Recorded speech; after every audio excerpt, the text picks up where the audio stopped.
She was chosen for such a time as this. The story of Esther.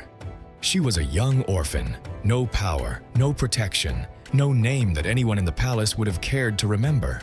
She lived in a world where her identity was a secret, and her future was decided by men who didn't even know she existed. Yet one single decision, made in a moment of absolute terror, changed the destiny of an entire nation. This is the story of Esther. But as we walk through these ancient hallways today, listen closely.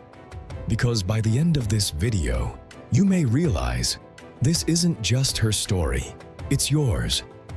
Esther lived in Susa, a jewel of the Persian Empire. But for her people, the Jews, it was a land of exile. They were the outsiders, the forgotten, the powerless. Esther didn't grow up with royal blood. She grew up with loss. Raised by her cousin Mordecai after her parents passed away, her life was defined by simplicity and survival. She had no reason to believe she would ever matter to the world. But life has a strange way of placing ordinary people in extraordinary positions. It's never by accident, it's always by purpose. When the king of Persia sought a new queen, Esther was taken into the palace. She was a small star in a galaxy of gold. She didn't know it yet, but heaven was already moving the pieces of a game she hadn't even started playing. Against every logical odd, Esther was chosen. She didn't win because she was the loudest in the room. She didn't win because she demanded attention. The Bible tells us she found favor with everyone who saw her. There is a lesson here. Sometimes God doesn't promote you immediately. He positions you quietly. He places you in rooms you didn't ask to be in, surrounded by people you don't yet understand.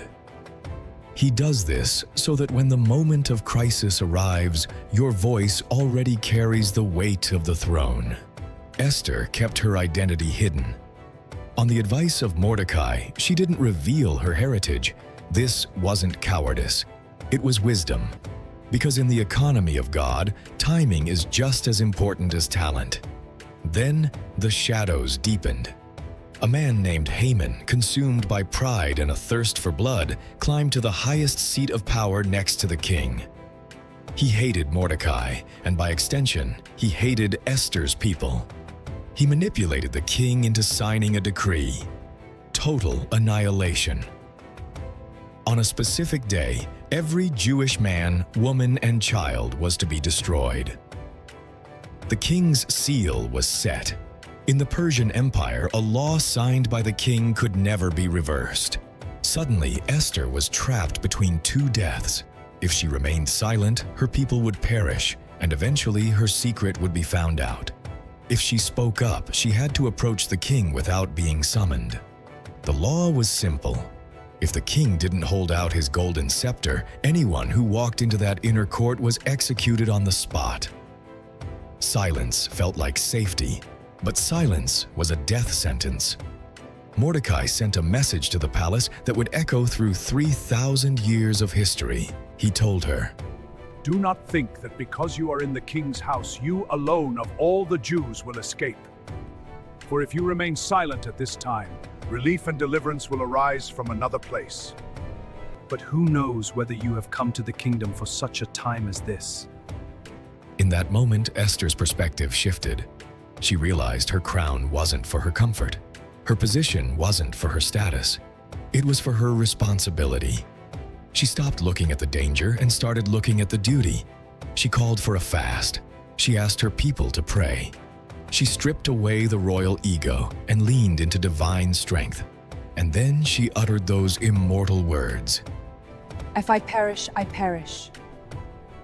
That wasn't the absence of fear.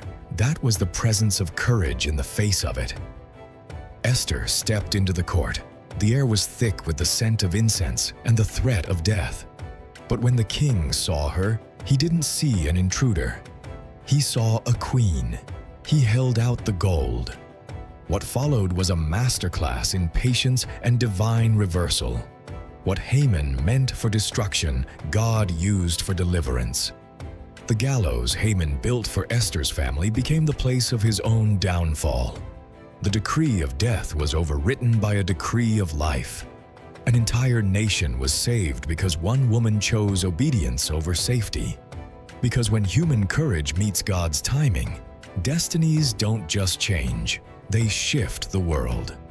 And now, here is the part you need to hear today. You may feel ordinary, you may feel unqualified, or like your past makes you invisible to the important people in this world.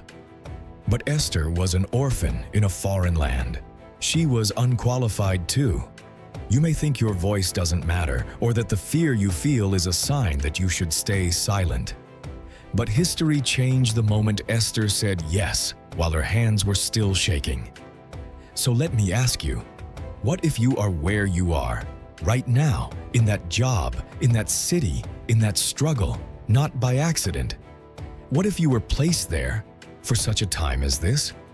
Don't wait for perfect confidence. It's never coming. Destiny is unlocked by one brave decision made in the middle of the dark.